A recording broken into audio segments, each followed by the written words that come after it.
Hi everyone. Today I'm going to share this very easy 3 steps garden planning method which has helped me grow more food in same space, and it works very well for containers as well. In fact, the last step increases the total production of any garden. Let's begin. Step 1. List the vegetables you and your family likes to eat. Do not skip it because it is going to save a lot of your hard work. Here is why. My family doesn't like pumpkins. If I still grow it, I would waste a lot of time, space, and resources such as water and compost on it. At the end, no one is going to eat it, even if I get a decent harvest. So instead of pumpkin, if I grow something that we all enjoy to eat, such as cucumbers, my hard work will not go to waste. Here is my list of favorite foods that my family loves to eat, and these will be my number one priority to grow. I will also grow plants that are not on this list, but they are of lower priority. First, I will decide where to plant the higher priority plants, and then I will decide where to plant everything else. For step 2, I am going to use this garden layout. I made it in 2021, and I keep it as a master copy. So this right here on the garden plan sheet is a copy of the master copy. This way, every year when I do garden planning in cold January, I don't have to go out with a measuring tape. I just look at this master copy. If you don't have a map of your garden, this is an additional step for you. Take a measuring tape and measure out your garden. Get an idea of its shape and size. Then draw it on a layout like this one and keep it as your reference guide. Moving on to step 2. Let me write the year here, 2024. Now let us begin with this garden bed. I call it the T bed because it is shaped like a T. So step 2 is to put down the plants that are going to stay the longest in your garden. For me, it is tomatoes and peppers, and sometimes sweet potatoes. They go in the ground in May and come out in September. This bed is 10 feet long and 2 feet wide. So using square foot gardening reference, I can plant 20 tomato plants here. We eat a lot of tomatoes, so I know we need these many plants. I would love to know what your family's favorite vegetable or fruit is that you are going to grow this year. Let me know in comments. Now back to our planning. Tomato is a summer vegetable, so I write it with red color. This for the purpose of video.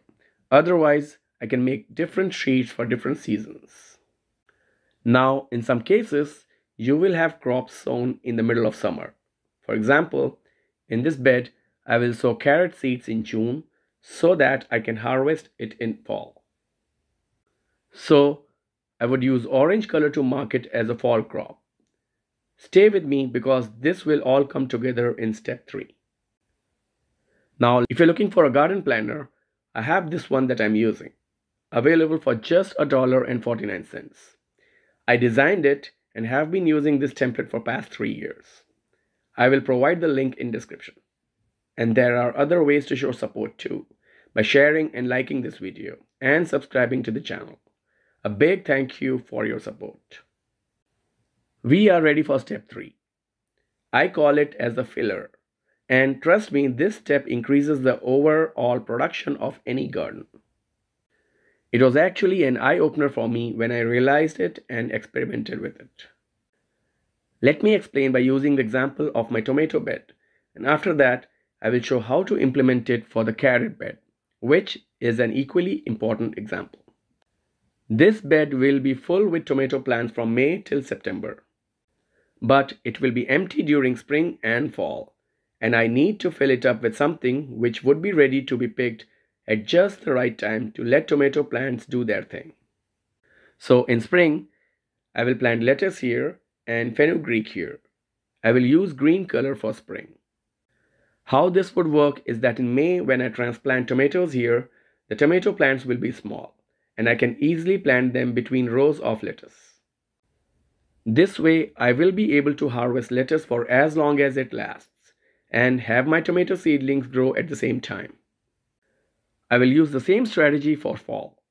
I will plant chard and lettuce seedlings in August and September under the tomato plants. The tomato plants will be large by then and will provide shade in summer for the tiny seedlings. At the end of September, I will cut the stem of the tomato plants at the ground level. This way, I won't disturb the roots of the lettuce and chard seedlings planted under the tomatoes.